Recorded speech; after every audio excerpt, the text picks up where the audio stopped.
Alors, il y a un auteur qui s'imprègne beaucoup de son environnement. Il y en a plusieurs, d'ailleurs. C'est tous ceux qui habitent à Marseille. Je suis frappé du nombre d'auteurs qui habitent Marseille. Marseille, tout se passe à Marseille. Ah oui, c'est formidable. Alors, on connaît bien Jean-Claude Izzo, qu'on avait reçu avec Sébris. On connaît un peu moins bien Del Papas, et vous allez, grâce à Valérie Bronkis, mieux le découvrir avec toute cette ambiance de Marseille. Et je crois que dans ces 3-4 minutes qui vont venir, vous allez avoir beaucoup d'atmosphère et d'odeur de Marseille. Je vais vous amener dans un endroit que j'aime énormément, qui est toute mon enfance. Quand j'étais gamin, je venais me baigner là. C'est un endroit qui me touche beaucoup, qui est tout ce que représente ce qu'un histon de Marseille vit, quoi, même aujourd'hui, et ce que moi j'ai vécu. La mer, évidemment, la rade, qui est une des plus belles rades du monde, le cagnard, les calanques. Marseille, c'est ça, c'est aussi le Mistral qui érode les caractères, qui fait que les hommes sont polis par ce vent fort, par le soleil fort. C'est les odeurs aussi, les odeurs de garrigue, de thym, de romarin. C'est une impression de plénitude, de baigner un peu dans un utérus cosmique. C'est un endroit magique. Ouais, alors ça, c'est un blocos qui date de la dernière guerre. Hein. Et je situe une action de mon premier livre, Le baiser du Congre, ici, où mes héros viennent à se réfugier et vivre une belle histoire d'amour. Et nous, quand on était gamins, ça nous faisait rêver. C'était un peu nos maisons. On chassait les jeunes filles, les jeunes girelles, un peu abritées des regards des adultes. Donc maintenant, on va aller sur le marché des Capucins, qui est un des plus vieux marchés de Marseille. Et on va acheter du poisson. La cuisine, pour moi, c'est important. C'est important dans ma vie de tous les jours.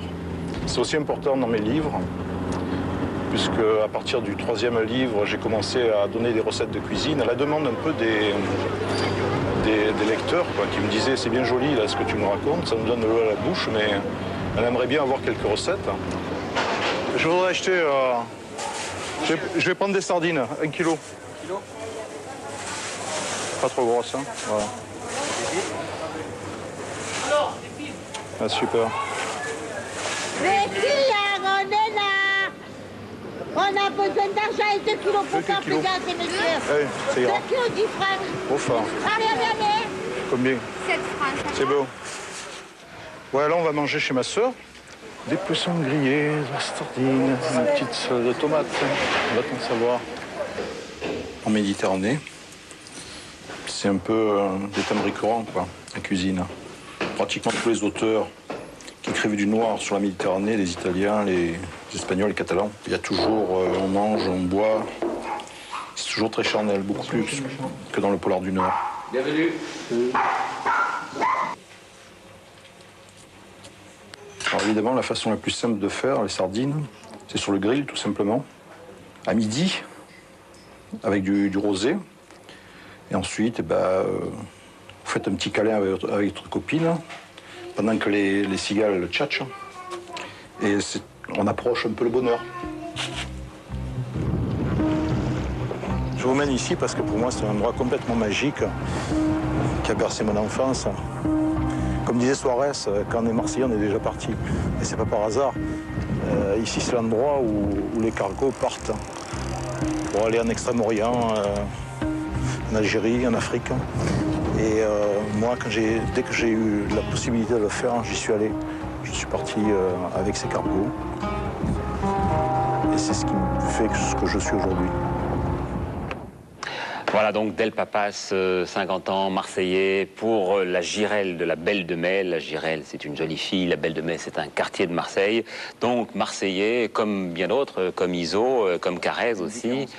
Il y a des différences quand même. Oui. Donc lui, c'est ce que j'aime, c'est un Français pur souche, c'est-à-dire que sa mère est italienne, son père est grec, oui. il est de Marseille et il vit à Paris, donc la totale. C'est un copain d'Izzo, comme il me dit, il a les mêmes bars, les mêmes rues, peut-être les mêmes filles. quand ils étaient jeunes. Mais ils écrivent différemment. Hein. Alors, ouais, parce que lui, ses auteurs préférés, c'est Montalban, c'est vraiment un écrivain du Sud. Tandis que Iso, moi, je trouve qu'il se rapproche plus de Danax, des gens comme ça et tout. Et alors, ce qui est génial, il faut lire ça, quand vous êtes, c'est l'hiver, il fait froid, vous prenez la vitamine C. Là, vous arrêtez votre vitamine C, vous prenez le baiser du Congre et tout ça, c'est plein de vie. C'est-à-dire que ce type, il y a de la cuisine, il y a des senteurs, il y a des filles absolument magnifiques, il y a la mer, il y a le soleil, il y a Marseille, mais c'est pas Marseille du stade de foot, quoi. Ça, faut arrêter, quoi. S'il y a pas les gens, ils font pas tous, ils sont pas tous au pied, voilà. Et c'est le quotidien, ils les connaissent, c'est une description. Moi, c'est une des grandes révélations de ces dernières années. C'est ce que la littérature française est capable de mieux faire. C'est-à-dire, c'est plus que du polar. Et il y a tout. Il y a tout, c'est sensuel, comme vous. Il y a des filles absolument sublimes, il y a le soleil.